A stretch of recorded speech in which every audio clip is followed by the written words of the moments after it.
Hi అండి, welcome back to my channel tales of Yokshit.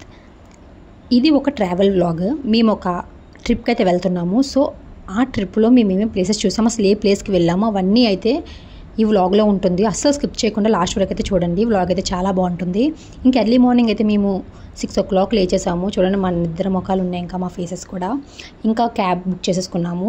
మా train వచ్చేసి 8 o'clockకి. సో ఇంకా 7 కల్లా మేము స్టేషన్కి రీచ్ అయిపోవాలని చెప్పి ఎర్లీ మార్నింగ్ అయితే స్టార్ట్ అయిపోయాము. ఇందుకు మేము ఎక్కడికి వెళ్తున్నామో చెప్పలేదు కదా. మేమైతే ఢిల్లీ టు పంజాబ్ వెళ్తున్నాం. పంజాబ్లో ఉన్న అమృత్సర్ అనే ప్లేస్కి వెళ్తున్నాము.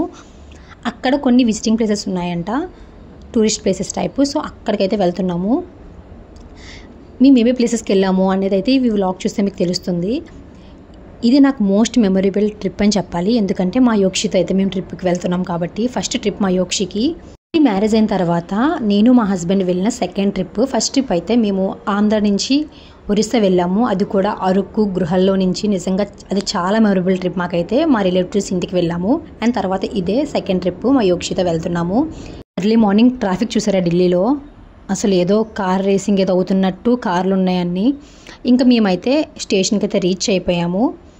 అప్పుడు టైం వచ్చేసి 6:30 అలా అవుతుంది. స్టేషన్కి అయితే రీచ్ అయ్యాము. ఇంకా మనం ట్రిప్కి వెళ్తున్నామంటే ఖచ్చితంగా మన చేతిలో క్యాష్ ఉండాలి. ఎందుకంటే చిన్న చిన్న షాపింగ్ చేయాలన్నా, ఏమైనా చిన్న చిన్న రెస్టారెంట్లు ఏమైనా తినాలన్నా, పిల్లలతో వెళ్ళినప్పుడు మన ఆన్లైన్ పేమెంట్ కన్నా ఆఫ్లైన్ పేమెంట్ ఎక్కువ చేయాలి. సో అందుకనే ఫస్ట్ అయితే ఏటీఎంకి వచ్చేసాము అమౌంట్ తీసుకుందామని చెప్పి.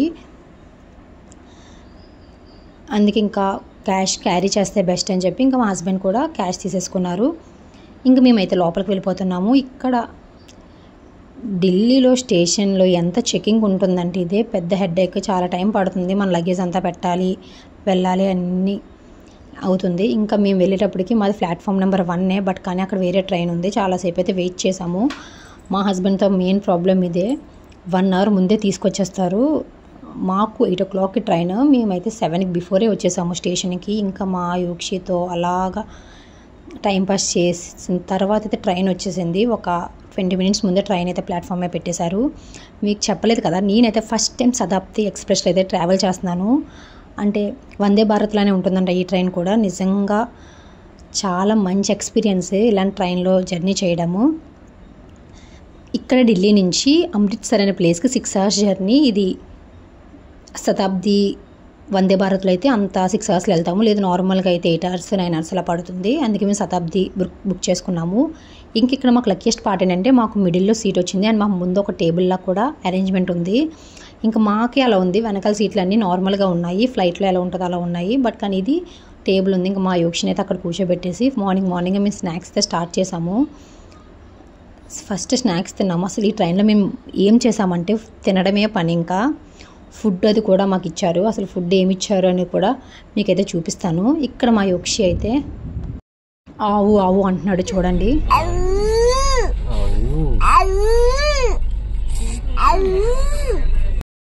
ఇంకా మా యోక్షిని అయితే అలా ఏదోలా ఎంగేజ్ చేస్తూ ఉన్నాము. మేమైతే చాలా భయపడ్డాము అసలు ట్రైన్లో వాడు బాగుంటాడా లేదని చెప్పి. బట్ కానీ జర్నీలో మా యోక్షి చాలా బాగుంటాడు.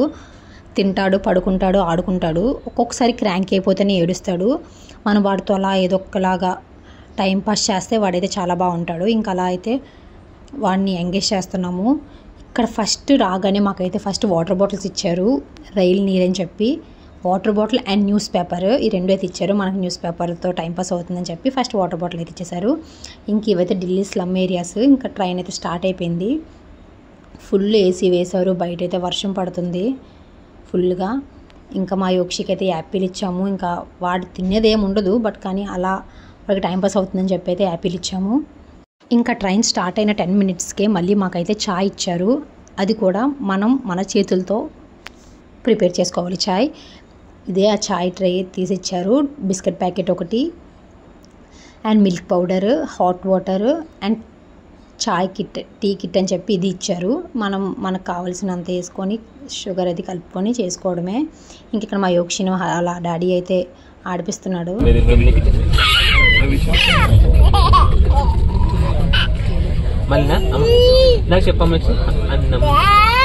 ఇంకా టీ తాగేసి అలా 10 to 15 minutes మా యోక్షిని ఆడించాము. ఈ గ్యాప్లో అయితే మాకు మళ్ళీ టిఫిన్ అయితే వచ్చేసింది.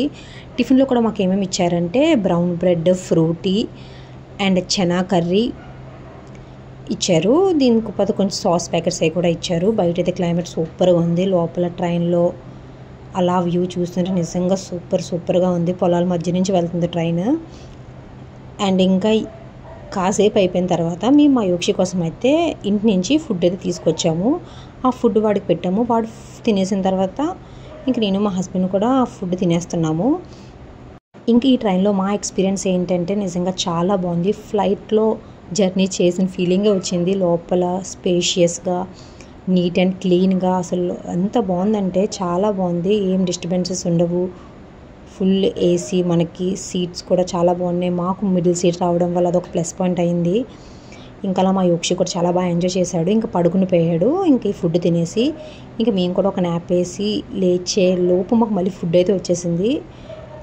12:30కి అలా ఫుడ్ వచ్చింది. ఏమేమి ఇచ్చారంటే వైట్ రైస్, 2 రోటీ, పన్నీర్ కర్రీ, పప్పు అండ్ కర్డ్ అయితే ఇచ్చారు.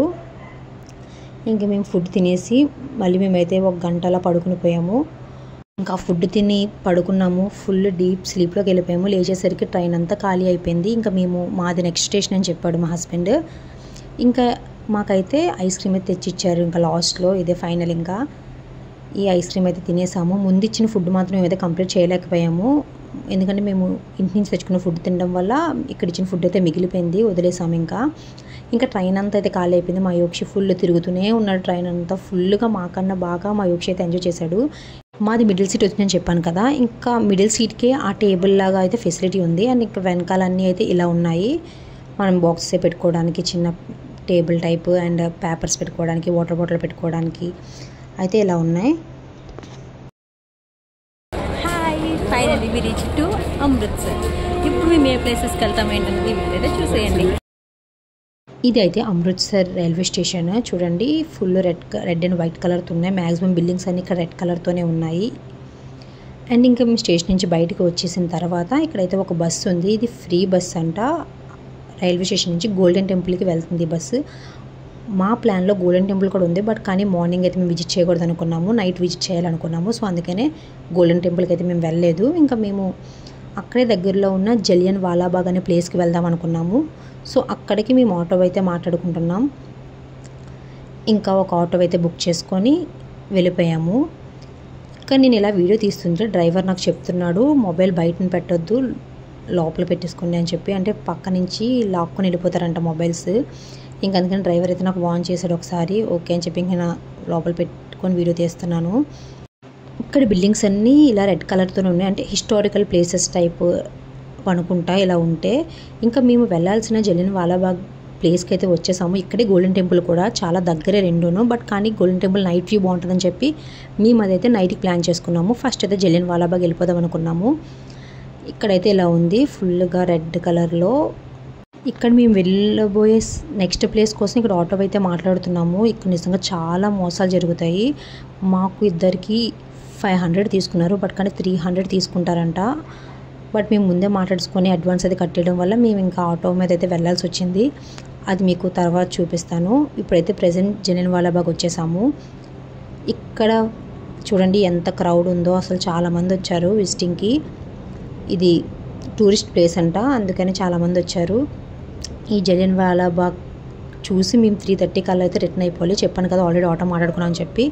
ఆ ఆటో వాళ్ళు చెప్పారు 3:30 కల్లా మీరు వచ్చేయాలని చెప్పి. సో అందుకే ఇంకా మేము ఫాస్ట్గా వెళ్ళిపోతున్నాము ఇవన్నీ చూసుకుంటూ. ఫస్ట్ జలియన్ వాలాబాగ్ చూసి బయటకు వచ్చి ఏమైనా షాపింగ్ చేద్దాం అనుకున్నాము. అందుకని ఇంకా డైరెక్ట్గా ఆ ప్లేస్కి అయితే వెళ్ళిపోతున్నాము. ఇదే ఆ place, Jallian Walabagh place. Timings ఇవన్నీ అయితే మనకి పక్కన ఇలా బోర్డులో అయితే రాశారు. అండ్ ఈ లోపల లైట్ షోస్ ఇవన్నీ కూడా అవుతాయి. వాటి కూడా టైమింగ్స్ ఏంటని చెప్పి బయటనైతే క్లియర్గా బోర్డు మీద అయితే రాశారు. ఇప్పుడైతే మేము జలియన్ వాలాబాగ్లోకి ఎంటర్ అయిపోతున్నాము. ఇది ఒక బిల్డింగ్, ఫుల్ 4 సైడ్స్ పెద్ద పెద్ద గోడలతో ఉంటుంది. ఒకే ఎంట్రీ ఉంటుంది, అదే ఈ ఎంట్రీ అండ్ ఎగ్జిట్ ఇదే. ఇక్కడ ఈ ఇన్సిడెంట్ అయిన తర్వాత ఇలా పంజాబీస్ ఫొటోస్ అన్నీ ఇలా అయితే కన్స్ట్రక్ట్ చేశారు. ఎంత బాగుందో నిజంగా. ఈ జలియన్ వాలాబాగ్ అసలు స్టోరీ ఏంటంటే 1919 ఏప్రిల్ 30న 25,000 పీపుల్ పంజాబ్ అమృత్సర్లో ఉన్న ఈ జలియన్ వాలాబాగ్ బిల్డింగ్లో అయితే రౌలత్ లాకి అగ్నెస్ట్గా ఏదో సమావేశం పెట్టుకున్నారంట. సో ఆ సమావేశానికి అక్కడికి బ్రిటిష్ ఆఫీసర్ జనరల్ డయర్ అనే అతను తన సైన్యంతో వచ్చి వీళ్ళకి అగ్నెస్ట్గా అయితే ఫైరింగ్ చేశారంట. ఫైరింగ్లో థౌజండ్స్ ఆఫ్ పంజాబీస్ అయితే చనిపోయారు. సో అదే ఈ జలియన్వాలా బాగ్ స్టోరీ. చాలా సాడెస్ట్ స్టోరీ అసలు. అదే మనకి ఇలాగా ఒక్కొక్క రూమ్లో ఇలా షో వేస్తూ మనకైతే ఎక్స్ప్లెయిన్ చేస్తున్నారు హిందీలో అండ్ ఇంగ్లీష్లో. 1000 ఆఫ్ పీపుల్ చనిపోయారంట. లేడీస్, పిల్లలు, జెంట్స్, అలా పంజాబీస్ చాలామంది ఈ ప్లేస్లో చనిపోయారు. అందుకే ఇది ఒక టూరిస్ట్ స్పాట్ కింద అయితే పెట్టారు. ఇంకా ఇవి షో వేస్తూ చాలా స్లో మ్యూజిక్ వేస్తున్నారు, చాలా సాడ్గా. నిజంగా చాలా బాగుంది అవంతా లోపల ఇవన్నీ చూస్తుంటే. ఇంకా క్లియర్గా మంచిగా ఆర్కిటెక్చర్తో, పిక్చర్స్తో, టీవీస్తో అండ్ గోడల మీద రాసి మనకైతే క్లియర్గా ఎక్స్ప్లెయిన్ అయ్యేటట్టుగా షోస్ అవి వేస్తున్నారు లోపల. అండ్ ఇదంతా ఫుల్ ఓపెన్ ప్లేస్. ఇదంతా పెద్ద బిల్డింగ్. దీనికి ఓన్లీ ఒక ఎగ్జిట్, ఒక ఎంట్రీ ఉండడం వల్ల చాలామంది తప్పించుకోలేకపోయారు. పెద్ద పెద్ద గోడల నుంచి ఎక్కి తప్పించుకుందామన్నా సరే ఆ గ్యాప్ కూడా ఇవ్వకుండా చాలామంది అయితే షూట్ చేసేసారు. 1000 ఆఫ్ పీపుల్ చనిపోయారు. ఇది ఒక బావి. ఇందులో కూడా చాలామంది ప్రాణాలు కాపాడుకుందామని చెప్పి ఇందులోకి దూకేశారంట. ఇక్కడ కూడా చాలామంది చనిపోయారు. ఇంకా లాస్ట్ చనిపోయిన వాళ్ళందరినీ ఈ బావిలో వేసి కాల్చేశారంట. అందుకే ఇది ఒక సాడెస్ట్ టూరిస్ట్ ప్లేస్ అని అంటారు. అండ్ ఇవి వచ్చేసి బుల్లెట్స్ మార్క్స్. గోడలు ఎక్కుతుండగా షూట్ చేసేస్తే ఆ బుల్లెట్ మార్క్స్ అప్పుడు 1919 బుల్లెట్ మార్క్స్ ఇప్పుడు కూడా ఇలా పెట్టి ఇలా టూరిస్ట్ స్పాట్ కింద అయితే అందరికీ చూపిస్తున్నారు. అండ్ ఇలాంటి వాల్స్ ఇక్కడ ఈ జలియన్వాలా బాగ్లో 4 ఉన్నాయి. అండ్ ప్రతి వాల్ దగ్గర అయితే ఇలా మనకి ఒక బోర్డు పెట్టి పంజాబీలో, హిందీలో అండ్ ఇంగ్లీష్లో రాశారు. ఇంగ్లీష్లో ఏం రాశారంటే, this wall has it own historical significance. It has 28 bullets which were fired by the order Jen Dyer without any warning to the crowd who gathered here to protect against the Rowlatt Act అని చెప్పి క్లియర్గా మనకైతే రాశారు. ఇలా 4 walls ఉన్నాయని చెప్పాను కదా. ప్రతి వాల్ దగ్గర ఇలా బోర్డు అయితే పెట్టారు. అంటే ఒక్కొక్క దగ్గర 20 bullets, ఒక 30 bullets, ఒక 40 bullets అలా ఫైరింగ్ జరిగింది. సో అలాంటివి పెట్టారు. అండ్ ఇది జలియన్వాలా బాగ్ బిల్డింగ్లో సెంటర్లో ఇదైతే కన్స్ట్రక్ట్ చేశారు. అప్పుడు మెమోరియల్ కింద, సాడెస్ట్ మెమోరియల్ కింద అయితే ఇది పెట్టారంట ఆఫ్టర్ దిస్ ఇన్సిడెంట్. అండ్ ఇంకా మేము లోపలంతా విజిట్ చేసి బయటకైతే వచ్చేసాము. కొంచెం విండో షాపింగ్ చేద్దామని చెప్పి. ఇక్కడ నాకు షాప్లో బాగా నచ్చినవి చిన్న చిన్న పర్సెస్ ఉన్నాయి, చాలా బాగున్నాయి. Bangles, boys kadas. అండ్ ఇక్కడ పంజాబీ వాళ్ళు ఎక్కువ సూట్స్ వేస్తారంటే మన సైడ్ పంజాబీ డ్రెస్సెస్ అలా అంటాము. అండ్ ఇక్కడ సూట్లు వేస్తారు. ఆ సూట్స్ ఎక్కువ ఉన్నాయి షాప్స్. అవి నాకు చాలా బాగా నచ్చాయి ఇక్కడ అన్నీ. ఇంకా మాకు కావాల్సిన కొన్ని అయితే మేము షాప్ చేసేసాము. అండ్ ఇక్కడ ఫారినర్స్ కూడా వచ్చారు చూడడానికి టూరిస్ట్ ప్లేస్ని. అండ్ ఇంక ఇక్కడైతే మేము 3:30 అయ్యింది. షార్ప్ 3:30 కల్లా మళ్ళీ ఆటో దగ్గరికి అయితే వచ్చేసాము. ఎండ అయితే చాలా ఎక్కువ ఉంది. మా యోక్షి కొంచెం క్రాంకీ అయిపోయాడు. ఇంక ఇక్కడ నుంచి అయితే మేము నెక్స్ట్ ప్లేస్కి వెళ్ళిపోతున్నాము. అదేంటంటే వాఘా బోర్డర్. పంజాబ్లో అమృత్సర్లో ఉన్న వాఘా బోర్డర్, పాకిస్తాన్కి మనకి బోర్డర్. అక్కడ పరేడ్ ఇవన్నీ జరుగుతాయి. ఆ వాఘా బోర్డర్ ప్లేస్ అయితే చాలా బాగుంది. మస్ట్ విజిట్ ప్లేస్ అది చాలా ఎంజాయ్ చేసాం మేము. ఆ వ్లాగ్ అంతా నేను సెకండ్ పార్ట్లో అప్లోడ్ చేస్తాను. అప్పటి వరకు స్టే ట్యూన్. ఈ వ్లాగ్ మీకు నచ్చిందని అనుకుంటున్నాను. నచ్చినట్టయితే please do subscribe and thank you for watching.